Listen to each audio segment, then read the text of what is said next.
Hello friends, welcome to my YouTube channel point of mathematics. और आज हम continue करने जा रहे हैं क्लास 12 मैथ चैप्टर 3, जिसका नाम है आव्यूह। आव्यूह किसे कहते हैं, आव्यूह की परिभाषा क्या है, अर्थ क्या है, वो हम जानेंगे इस परिभाषा के अनुसार। परिभाषा नंबर 1 में हमें बताया गया है, आव्यूह संख्याओं या फलनों का एक आयताकार क्रम विन्यास है। इन संख्याओं या फलनों को आव्यूह के अवयव अथवा प्रविष्टियाँ कहते हैं। देखिए, जैसे यहाँ पे एग्जाम्पल दिया हुआ है, आव्यूह संख्याओं या फलनों का एक आयताकार क्रम विन्यास है। मतलब कि जो इसकी संख्याएं होती हैं, फलन होते हैं, फलन जैसे कि आई दिया हुआ है या फिर यहाँ पे ए दिया हुआ हो फलन, उनका आयताकार क्रम विन्यास है क्रम अनुसार। जैसे यहाँ पे एक नंबर पर 2 दिया है, दूसरे नंबर पर 5 दिया है, इसे हम A1 भी कह सकते हैं, इसे हम A2 कह सकते हैं, इसे A3, ऐसे ही आगे हम बाद में बताएंगे आपको। तो वो एक क्रम विन्यास है, क्रम अनुसार। आव्यूह आयताकार क्रम विन्यास है किसका? संख्याओं या फलनों का। इन संख्याओं या फलनों को आव्यूह के अवयव अथवा प्रविष्टियां कहते हैं। जो ये संख्याएं दी हुई हैं आव्यूह के अंदर, ये आव्यूह कहलाएगा। और जो ये इसके अंदर संख्याएं दी हुई हैं, इन्हें आव्यूह की प्रविष्टियां या फिर अवयव कहते हैं। ये 2 हुआ, जैसे -2, तो ये एक अवयव कहलाएगा आव्यूह का, ये दूसरा अवयव है। ऐसे ही ये बहुत सारे अवयव हैं इसके अंदर, और प्रविष्टियां भी इन्हें ही कहते हैं। आव्यूह को हम अंग्रेजी वर्णमाला के बड़े कैपिटल अक्षरों द्वारा व्यक्त करते हैं। जो अंग्रेजी वर्णमाला के बड़े अक्षर होते हैं, जैसे A, B, C, उन्हें हम कैपिटल अक्षरों द्वारा व्यक्त करते हैं आव्यूह में। आव्यूह के कुछ उदाहरण निम्नलिखित हैं। ये उदाहरण हमने आपको बताए, यही इसके उदाहरण निम्नलिखित हैं। एक होती है आव्यूह की कोटि। आव्यूह की कोटि किसे कहते हैं, ये भी हम जान लेते हैं। यहाँ पे देखिए परिभाषा दी हुई है, आव्यूह की कोटि। ये सब हम वैसे तो क्वेश्चन के अनुसार आसानी से समझ पाएंगे, लेकिन फिर भी मैं जानकारी के लिए बता देता हूँ। आव्यूह की कोटि क्या होती है। यहाँ पे लिखा है, m पंक्तियों तथा n स्तंभों वाले किसी आव्यूह को m गुना n कोटि का आव्यूह अथवा केवल m गुना n आव्यूह कहते हैं। जैसे पंक्तियां हैं, पंक्तियां क्या होती हैं, जैसे बॉक्स दिया हुआ है आव्यूह, इसके अंदर हमें ऐसे करके एक लाइन दी हुई है और ऐसे करके एक लाइन दी हुई है। एक लाइन हमारी ये बन जाएगी और एक लाइन ये बन जाएगी। जो ये वाली लाइन है हमारी, इसे हम पंक्तियां कहते हैं, और जो ये खड़े वाली लाइन है हमारी, इसे हम स्तंभ कहते हैं। तो ये पंक्तियां m से प्रदर्शित की जाएंगी और ये n से। जैसे यहाँ पे हमें दिया हुआ है, हम सबसे पहले यहाँ पे गिनेंगे पंक्तियाँ। कितनी पंक्तियाँ यहाँ पे, फर्स्ट पंक्ति ये हमारी ये हो गई, सेकंड ये, और थर्ड ये, और फोर्थ ये। तो हमारी 4 पंक्तियाँ यहाँ पे हो गई हैं। और स्तंभ हमारे कितने हैं, एक स्तंभ ये, और दूसरा ये, तीसरा ये, और चौथा ये, और पांचवा ये। 5 स्तंभ हमारे यहाँ पे हो गए। तो हम यहाँ पे लिखेंगे, यहाँ पे देखिए लिखा है m गुना n। यहाँ पे पंक्तियों की संख्या कितनी है, 4, और गुना में स्तंभ की संख्या कितनी है, 5। ये तो ये आव्यूह की कोटि कहलाएगी, इसे हम आव्यूह की कोटि व्यक्त करेंगे। इसके अंदर कितनी संख्याएं हैं, यदि हमसे पूछा जाए कि कोटि की संख्याएं ज्ञात कीजिए, तो हम इनकी मल्टीप्लाई करके बता देंगे। जैसे यहाँ पे आएगा 20, तो ये आव्यूह की संख्याएं हैं और ये इसकी कोटि कहलाएगी। उम्मीद है आप लोगों को अच्छे से समझ आया होगा। यहाँ पे देखिए आव्यूहों के प्रकार। आव्यूह के निम्न प्रकार होते हैं। यहाँ पे देखिए स्तंभ आव्यूह है प्रथम इसका प्रकार।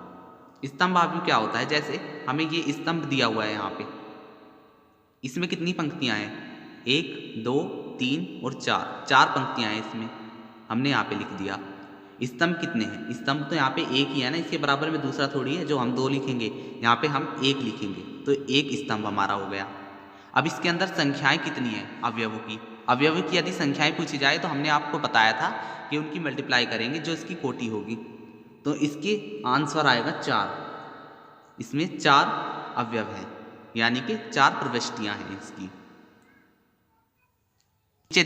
फिर नीचे देखिए, यहाँ पे कहलाएगा ये पंक्ति आव्यूह। ऐसे यहाँ पे पंक्ति दी हुई है, तो इसे भी इसी प्रकार हम समझ लेंगे।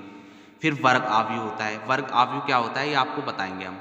वर्ग आव्यूह में जो होती है हमारी पंक्ति होती है और स्तंभ होते हैं, वे दोनों एक दूसरे के बराबर होते हैं, वो वर्ग आव्यूह कहलाता है। जैसे यहाँ पे एग्जाम्पल दिया हुआ है,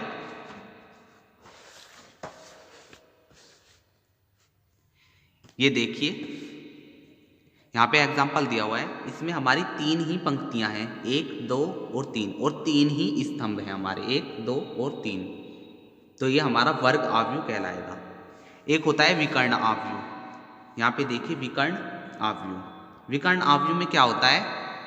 विकर्ण आव्यूह में हमारे जो बीच के स्थान होते हैं उनमें संख्याएं होती हैं। जैसे यहाँ पे 1.1 है माइनस का, और यहाँ पे 2 है और यहाँ पे 3 है, लेकिन इसके आसपास कोई संख्या नहीं है, सिर्फ 0 है। तो ये विकर्ण आव्यूह कहलाते हैं, इस प्रकार के आव्यूह। ऐसे ही होते हैं अदिश आव्यूह। अदिश आव्यूह में क्या होता है? यहाँ पे सेम संख्याएं होती हैं बीच में। इसमें विकर्ण आव्यूह में तो होती हैं अलग अलग, यहाँ पे जैसे 1 हो गई, यहाँ पे 2 और यहाँ पे 3 हो गई, लेकिन यहाँ पे जैसे यहाँ पे √3, यहाँ पे भी √3 और यहाँ पे भी √3, यहाँ पे सेम संख्याएं होती हैं। ये विकर्ण आव्यूह कहलाता है, हमारा अदिश आव्यूह कहलाता है, और ये विकर्ण आव्यूह कहलाता है हमारा। तो ये दोनों लगभग एक जैसे ही होते हैं। एक होता है हमारा तत्समक आव्यूह। इसमें क्या होता है? इसमें हमारे बीच में 1 1 होते हैं और आसपास 0 होती है, तो ये हमारा तत्समक आव्यूह कहलाता है। आगे देखिए शून्य आव्यूह में सभी शून्य होती हैं, कोई भी संख्या नहीं होती, वो हमारा शून्य आव्यूह कहलाता है। इसका आंसर भी हमारा शून्य ही आएगा। तो आइए अब करते हैं हम इसका क्वेश्चन नंबर 1, 3.1 एक्सरसाइज का। इस क्वेश्चन में हमें दिया हुआ है एक आव्यूह, उसके लिए हमें ज्ञात करना है, पहले बताना है हमें आव्यूह की कोटि। आव्यूह की कोटि हम कैसे बताएंगे? पहले देखेंगे हम कितने स्तंभ है और कितनी पंक्तियां हैं इसमें। तो इसमें कितने स्तंभ हैं? 1, 2, 3 और 4। पंक्तियां कितनी हैं? 1, 2 और 3। 3 इसमें पंक्तियां हैं ऐसे यहाँ पे, और स्तंभ कितने हैं? 4 स्तंभ हैं। तो हम यहाँ पे क्या करेंगे? 3 गुना 4 इसकी कोटि हो जाएगी, यहाँ पे लिख देंगे। अब अवयवों की संख्या बतानी है हमें कितनी है।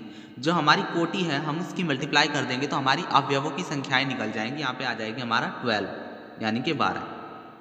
अब हमें क्या करना है? हमें अवयव बताना है कि A13 अवयव कौन सा होगा, A21 कौन सा होगा, ये हम निकाल कर आपको बताते हैं। अभी देखिए A13 हम कैसे निकालेंगे। जैसे हमसे पूछा गया है A13 निकालिए अवयव, तो वो हम कैसे निकालेंगे? हम निकालेंगे यहाँ पे पहली पंक्ति का। यहाँ पे देखिए सबसे पहले पंक्ति आती है ना, तो पहली पंक्ति का ये वाला, इसकी एक ट्रिक है, पहली पंक्ति का तीसरा अवयव कौन सा है? 19। तो इसका आंसर हो जाएगा 19। जैसे यहाँ A21 पूछा गया है हमसे, A21 क्या होगा? दूसरी पंक्ति का पहला अवयव 35 हो जाएगा। जैसे यहाँ पे पूछा गया है A33, तीसरी पंक्ति का तीसरा अवयव -5 हो जाएगा।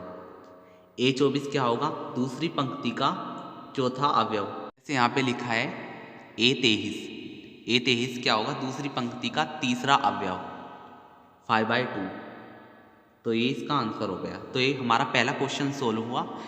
तो बाकी के क्वेश्चन हम कल की नेक्स्ट वीडियो में करेंगे। तो मिलते हैं कल की नेक्स्ट वीडियो में, और please subscribe my channel, like, comment and share.